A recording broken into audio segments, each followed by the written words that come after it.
کہ جس طرح غالب نے دعویٰ کیا تھا کہ میں نے مراسلے کو مکالمہ بنا دیا، تو یہ دفتری زبان میں بھی ایسا مسودہ ہونا چاہیے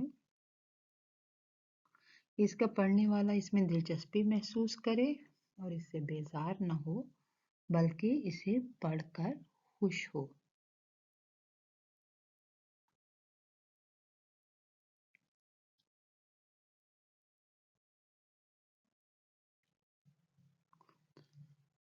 دوسرا جو اصول مد نظر رکھنا ہے وہ یہ ہے کہ مسودہ قلم بند کرنے سے پہلے نفس مضمون پر اچھی طرح سوچ بچار کرنا چاہیے۔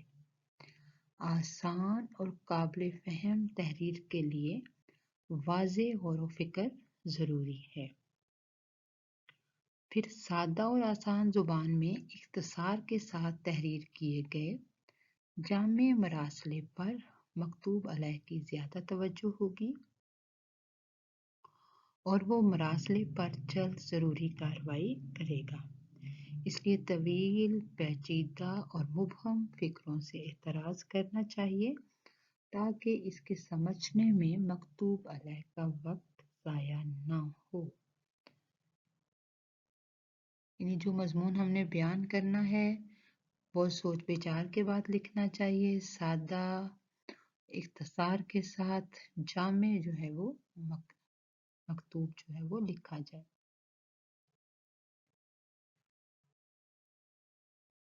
عزیز طلبہ و طالبات، اس کے بعد ہم نے دیکھنا ہے کہ مسودہ نویسی کے اہم نکات کون سے ہونے چاہیے۔ مسودہ کیفیت پر منصور شدہ احکام کا صحیح اور قطعی مفہوم پیش کرے، یعنی ایسا نہ ہو کہ اس میں کوئی مبالغہ ہو، کوئی چیز مبہم ہو، بلکہ بالکل واضح، بالکل درست عکاسی ہونی چاہیے۔ مسودہ واضح، صاف، غیر مبہم اور مختصر ہو تاکہ کسی حکم کی غلط تعبیر نہ کی جائے۔ یعنی جب ہم نے دفتری سطح پر کوئی خط لکھنا ہے تو اس میں مبالغے سے اعتراض کرنا ہے، جامعیت کی طرف جانا ہے، اختصار کی طرف جانا ہے۔ مسودے میں طویل اور بے ربط جملوں، مبالغہ آرائی، الفاظ و تراکیب اور خیالات کی تکرار سے بچنا چاہیے۔ صفات کے استعمال میں بھی احتیاط ضروری ہے۔ مبہم اور الجھی ہوئی تحریر سے پڑھنے والے کو پریشانی ہوتی ہے اور اس کا وقت ضائع ہوتا ہے۔ اس لیے مسودہ نویس کو چاہیے کہ وہ واضح انداز میں ہر بات تحریر کرے۔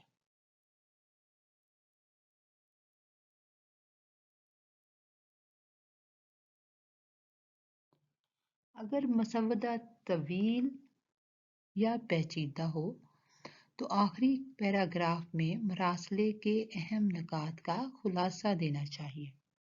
یعنی اگر کوئی بات ایسی ہے جو تفصیل طلب ہے، جس کو مختصر کرنا مشکل ہے، یا اگر مختصر کرتے ہیں تو چیزیں واضح نہیں ہوں گی،